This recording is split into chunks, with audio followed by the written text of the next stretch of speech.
हद हो गया भैया।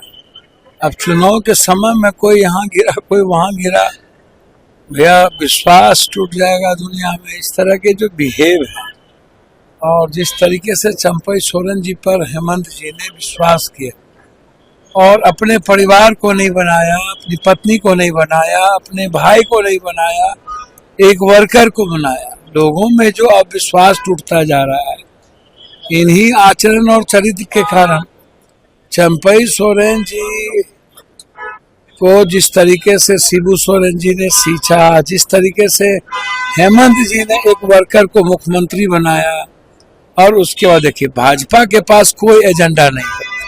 कश्मीर में आप नहीं देख रहे हैं क्या स्थिति है भाजपा की?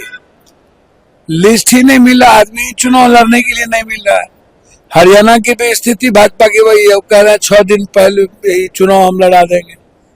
तो भाजपा पैसे के बदौलत तोड़ जोड़ घटाओ कोई अपनी, इसका मतलब साफ है कि भाजपा के पास अपना कोई नेता नहीं है। कभी बाबूलाल मरांडी को, कभी किसी को लाते हैं और उनको अपने नेता पर भरोसा नहीं, अपने पुरुषार्थ पर भरोसा नहीं है। खासतौर पर भाजपा को अब नरेंद्र मोदी जी पर भरोसा नहीं, ये आप समझ लीजिए।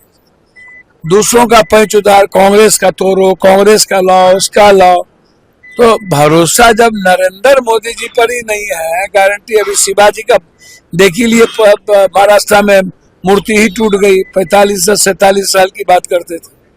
तो इसलिए यह समय है आने जाने का। वोटर पर कोई प्रभाव है। सीता सोरेन को ले गए थे ना, वो घर की बहू को ले गए ना। अब तो और भी जो ST SC हैं, दलित हैं, OBC है, EBC है, वो तो पूरा एक झूठ हो चुका है हेमंत सोरेन जी के नेतृत्व में कि हेमंत सोरेन को मुख्यमंत्री बनाना। तो जितना तंग करिएगा, आज तक तो तंग ही करते रहे, जेल भी भेजे। जब किसी भी चीजों से नहीं ये हेमंत सोरेन जी को दबा पाए, ना हेमंत सोरेन जी को किसी भी तरीके से ये खत्म कर पाए, तो अब शुरू हो गया तोड़ जोड़ की राजनीति। देखिए एक बात समझिए, रोपिएगा बबूल, खाइएगा खजूर। कंगना जी चॉइस किसकी है? कौन नेता की चॉइस है? ऐसे ऐसे कंगना जी, अन्ना जी, ऐसे ऐसे लोगों को हिला करके राजनीति करिएगा तो क्या पाइएगा? आप हमको बताइए ना। उसको आजादी का पता नहीं, किसी चीज का पता नहीं। तो कंगना और के बारे में इस देश को गंभीरता से कोई लेता ही नहीं है। और बीजेपी के पास कंगना टाइप के चीजों कुछ है ही नहीं। बीजेपी के पास अब कंगना टाइप की ही चीजें बच जाएगी, आप इसको समझिए। बीजेपी तो का जो सोशल मीडिया है, टूल्स है, जब सुप्रीम कोर्ट ने निर्णय ले लिया और जब CBI इंक्वायरी हो गई और जब सब कुछ सामने आ रहा है, पोलियोग्राफी हो रही है, तो आप हमको बताइए ना कि जिस तरीके से भी कहीं न कहीं बीजेपी का तो बैकअप है ही ना। बीजेपी प्रभोग तो कर ही रही है।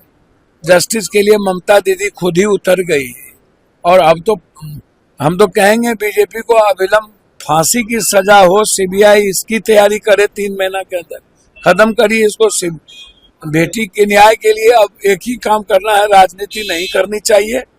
जहां भी बेटी का बलात्कार होता है, शोषण होता है, उसको फिनिश करना चाहिए। इस तरह के ताज़ा तरीन खबरों के लिए बने रहिए हमारे साथ और चैनल को सब्सक्राइब करना न भूलें।